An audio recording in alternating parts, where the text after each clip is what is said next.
stories, and community connection. So why this group of people? All of these folks that you will hear from tonight are community builders, people who have dedicated significant parts of their lives to their community. And in many cases, these are the very people who started some of the most dynamic Jewish community organizations here in this country and internationally. The idea behind gathering this particular group of people was inspired by the ironic burden carried by community builders. Although they dedicate their time to connecting people, oftentimes they themselves are so busy taking care of everyone else that they aren't able to prioritize themselves or their personal journey. So for the last few months, these people have been meeting up regularly to do the big personal work of looking inward, to try to truly understand themselves and their own story.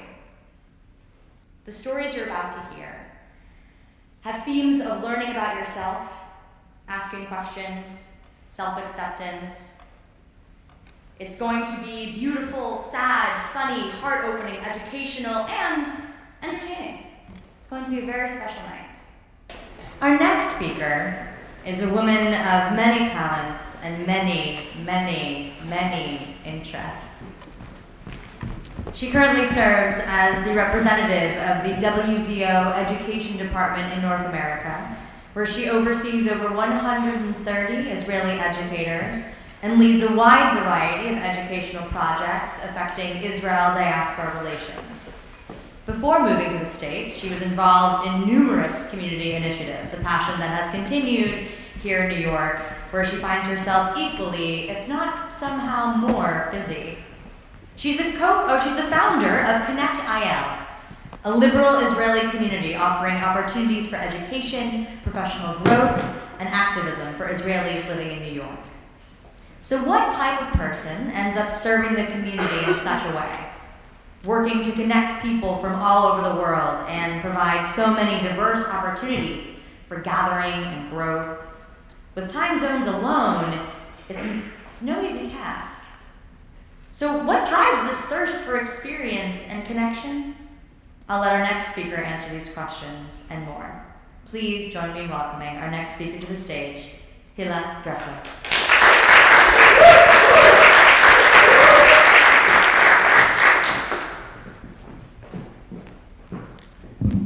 Wow, what a night, huh?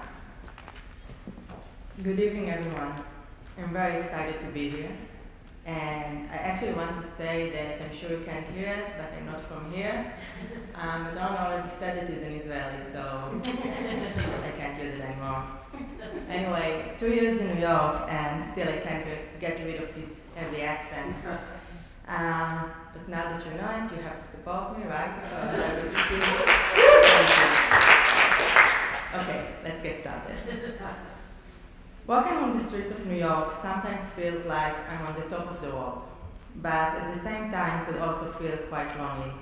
And I'm sure all, or at least most of you here, know what I'm talking about. Almost everything is interesting to me, but at the same time, nothing is enough. I'm always looking for more. And it doesn't matter if it's work or volunteering, a cultural event or meeting with friends. I want it all. It's even harder in a city like New York or even Tel Aviv. There is this feeling that it's not enough. And to be honest, it has always been like this for me. Sometimes it's a curse, like right now, thinking of everything I didn't put in the story. Yeah, you heard me saying this a few times. But sometimes it's actually a blessing that makes me not give up. I remember myself at the age of 10, running for student council at my school, making all those posters and stickers with slogans that rhymed.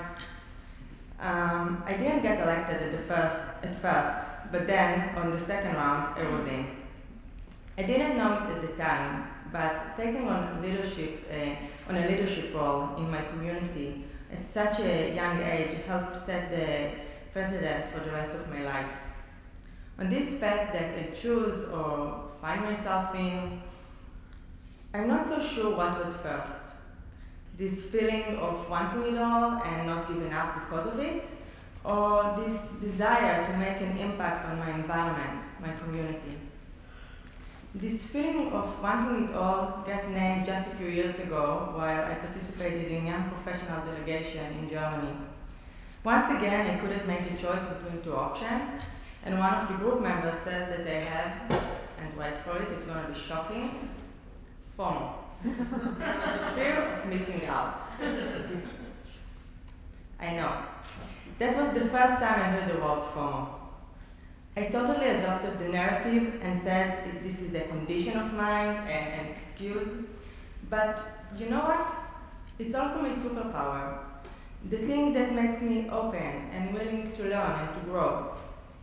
It's something between being a millennial and being a good Jewish girl, or Polamia, as we said in Israel, which I had no idea even how to start translating in English, the meaning of it. The Israelis in the crowd, thank you.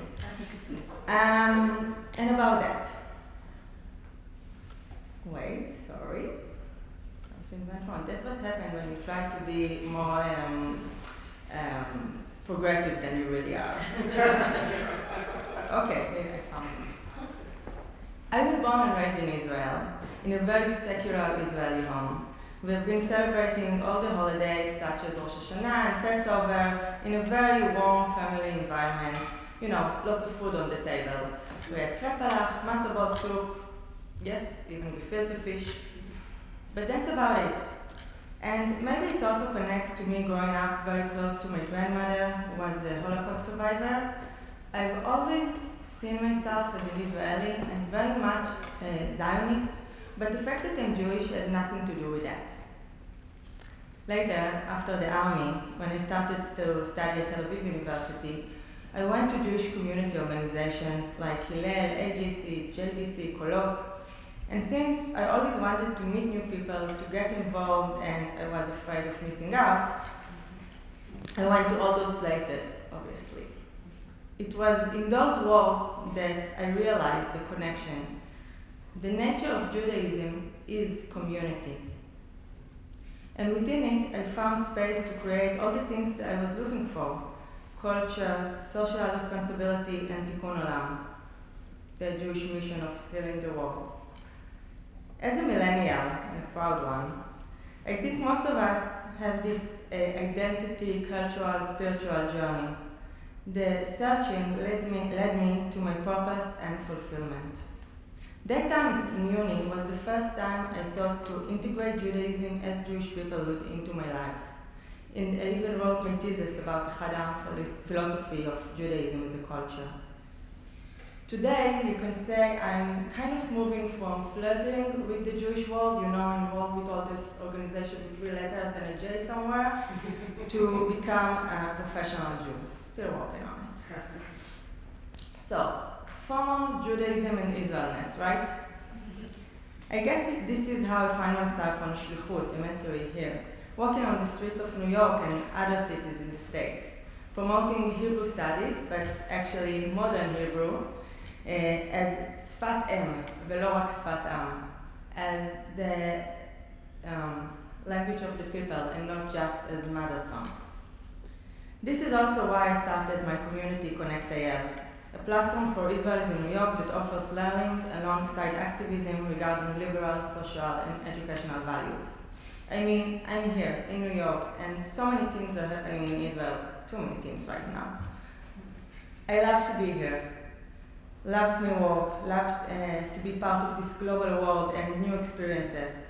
But at the same time, I want to be part of what's going on there, to see how I can influence and what is my value while I'm here. Combine this FOMO with Jewish guilt, and you have a winner. And by the way, it goes also, this combination also works in a romantic area. Just ask my mom. She will tell you, my dad will join her. It is what it is. My friend says I'm a creator and connector. And they're right. I'm a lot of things. Multidisciplinary or interdisciplinary, I don't know which buzzword it's now. I'm a social and political activist in different firms. I'm the queen of schmooze, like seriously. Since I moved here, I understand the difference between mingling and schmoozing. and always the host like Monica on Friends. And I did a few things in my life which I thought of telling you, but I think I don't have a lot of time, so if you want, we can talk later. But all of those things actually combines the ideas of communities, management, stories, and content. And why? Why I did all of this, or still doing all of that? Because I don't want to miss out on anything. I want to stay connected and create change, and to be in two places at once, which is impossible, except leading and belonging to communities actually gives me the power to do just that. Thank you very much.